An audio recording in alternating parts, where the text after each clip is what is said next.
வணக்கம் வணக்கம் எல்லாருக்கும் வணக்கம். எல்லாருக்கும் என்னோட வணக்கம். நான் யாருன்னு உங்களுக்கு தெரிய தேவையில்ல. தெரிஞ்சாலும் உங்களால் ஒரு மயிரும் போட முடியாது, கீபோர்டு வாரியர்ஸ். சரி, இப்போது ஸ்ட்ரைட்டாக விஷயத்துக்கு வருவோம். என்ன விஷயம்னு பார்த்தீங்கன்னா, லேட்டஸ்ட்டாக ஒரு நியூஸ் கேட்டேன். அதாவது வந்து கோபிநாத் வந்து பவர் ஸ்டாரை ஒரு ப்ரோக்ராமில் கூப்பிட்டு செம்ம கலாகலா ஸ்டார்னு ஃப்ரெண்ட் அமிச்சான். 10 நிமிஷம் வீடியோ பார்க்குறேன் 10 நிமிஷமாக பவர் ஸ்டாரை வந்து ஒருத்தர் வந்து சீரியஸாக கேள்வி கேட்குறாருங்க.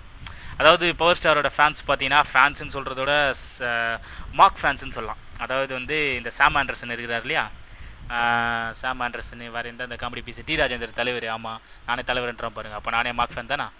ஸோ இந்த மாதிரி சில மக்கள் என்னன்னா, தனக்கு வந்து நான் தான் பெஸ்ட்டு, அதாவது நான் நடிக்கிறது தான் மக்களுக்கு ரொம்ப பிடிச்சிக்குதுன்ற மாதிரி அந்த ஆளுக்குள்ள ஃபீலிங்கு. ஆனால் மக்களுக்கு எப்படி அவரை பிடிச்சிக்குதுன்னா, இப்போ சன் டிவியில் சீரியல் பார்த்து இருக்காங்க அவங்க வீட்டில். விஜய் டிவியில் பார்த்தீங்கன்னா ஒரு மொக்க ட்ராமா அதை பார்த்துன்னு இருக்காங்க. அது முடியுமா முடியாதான்னு சில பேர் பார்த்துன்னு இருப்பாங்க. ஸோ இந்த டிவிலாம் பார்த்து போர் அடிக்கிறவங்க என்ன பண்ணுறானுங்க, நெட்டுக்குள்ளே வந்துட்டு ஃபேஸ்புக் யூஸ் பண்ணுறாங்க. ஃபேஸ்புக்கில் யார் ஆன்லைன்லாம் மூடினு யூடியூப் போயிட்டு வீடியோ பார்க்குறானுங்க. வீடியோ பார்க்கும்போது ஒரு லூசு குதிக்கலாம் மாட்டான். அந்த லூசு குதி தான் பவர் ஸ்டார். உங்களுக்கு புரியுதுங்களா இங்கே என்ன ஆகுதுன்னு? ஸோ என்ன பண்ணுறாங்க, பவர் ஸ்டாரை பாருங்க. பவர் ஸ்டார் வந்து ஒரு செம்ம காமெடி பீஸாக இருக்கான். ஸோ அந்த பவர் ஸ்டார் வீடியோ தூக்கி யூடியூப்பில் போட்டு இவர் தான் எங்கள் தலைவருன்றான். அந்த தலைவருன்ற சொல்கிறது எதுக்குன்னு பார்த்தீங்கன்னா, சர்க்காஸ்டிக்காக பேசுகிறாராமா. அது எப்படி கரெக்டாக எனக்கு ப்ரொனவுன்ஸ் பண்ணணும்னு தெரியாதுங்க, நான் பச்சை வச்சு சொல்கிறேன். ஸோ சர்க்காஸ்டிக்காக ஃபீல் பண்ணுறாராமா. பேசிட்டு இந்த மாதிரி வந்து நான் தான் பவர் ஸ்டாரோட தீவிர ரசிகர் அப்படின்றான் ஒரு பையன். சும்மா எவனோ வச்சுக்காங்களேன், அவன் பேர் ராமோ சுரேஷோ. சரியா சரி, ராம் ஃப்ரெண்ட்ஸ் கிடையாது. அவன் என்ன பண்ணுறான், பவர் ஸ்டார் தான் என் தலைவர் அப்படின்ட்டு போகிறான். போயினே இருக்கும்போச்சு 1 10 ஆகுது, 10 வந்து 100 ஆகுது, 100 வந்து 150 ஆகுதுன்னு வச்சுக்கலாமே. சரியா? ஸோ இவ்வளோ பேர் என்ன பண்ணுறாங்க, பவர் ஸ்டாரை வந்து தூண்டி விட்டுறாங்க. அதாவது வந்து நீ தான் தலைவர், நீ தான் தலைவர். அது அந்த லூசு கூதி சீரியஸாக எடுத்துக்கிறான். உங்களுக்கு புரியுதா? இதனால பவர் ஸ்டாரோட ஃபேன்ஸ் என்ன திட்டலாம், என் வீடியோக்கு டிஸ்லைக் கொடுக்கலாம், ஃப்ளாக் பண்ணலாம், என்ன மயிரை வேணால் பிடிங்கோங்க, என்ன ஒரு பூலம் கூட ஆட்ட முடியாது. சரியா? ஸோ பவர் ஸ்டாரோட ஃபேன்ஸ் என்ன சொல்கிறீங்க, நீங்கள் பவர் ஸ்டார் தான் தலைவருன்றீங்க, அப்பா டேக்கருன்றீங்க. ஸோ அவரை விஜய் டிவியில் கூப்பிட்டு ஜெனினான ஒரு 10 கொஸ்டின் கேட்குறாங்க. அதாவது வந்து நீ நானால் என்னத்துக்கு உங்கள் பவர் ஸ்டாரோட பேக்ரவுண்ட் என்ன அப்படின்றாங்க. கேட்டதுக்கு என்னை சீரியஸெல்லாம் கேட்கக்கூடாதுன்னு பவர் ஸ்டார் வந்து போய் சொல்கிறாரு. நான் என்ன நினைக்கிறேன்னா, பவர் ஸ்டார்ன்றதே ஒரு எப்படி சொல்கிறது, ஒரு வெந்து வேகாத மண்டையன்.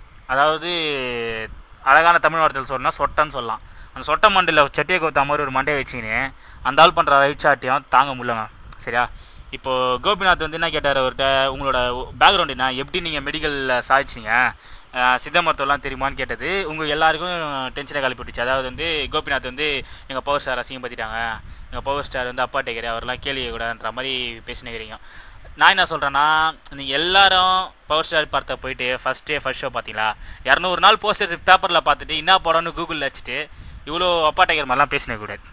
சரியா? ஸோ பவர் ஸ்டார்ன்றவர் பணத்தை வாரி இறக்கிறதுல வள்ளல். அவருக்கு நாங்கள் கூட எங்கள் ஏரியாவில் ஒரு ரசிகர் மன்றம் வைக்கலான்னு இருக்கோம். ரசிகர் மன்றம் வச்சா 1.5 லட்ச ரூபா 1 லட்ச ரூபா தரன்றதான். ஸோ நாங்கள் ஒரு ரசிகர் மன்றம் வைக்கலான்னு இருக்கோம்.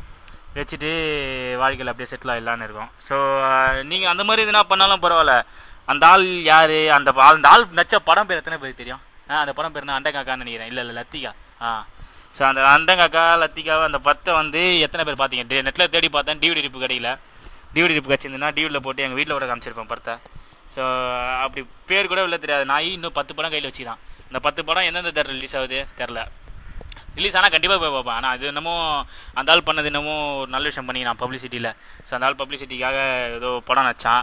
அடுத்த வாட்டி காமெடிக்காக அந்த படம் போய் பார்த்துட்டு நானே கை தட்டி தான் வருவேன். ஆனால் பவர் ஸ்டார் வந்து சீரியஸாக எடுத்துக்கக்கூடிய விஷயம் கிடையாது. அந்த ஆள் வந்து ஒரு காமெடி பீஸு. ஸோ இதுதான் என்னோட கருத்து. இது உங்களுக்கு பிடிக்கலனா வீடியோ டிஸ்லைக் பண்ணிட்டு கிளம்புங்க, க்ளோஸ் பண்ணிட்டு கிளம்புங்க, ஃப்ளாக் பண்ணிட்டு கிளம்புங்க. எனக்கு ஒரு பிரச்சனையும் கிடையாது. இதோட நான் கிளம்பிக்கிறேன். தேங்க்யூ.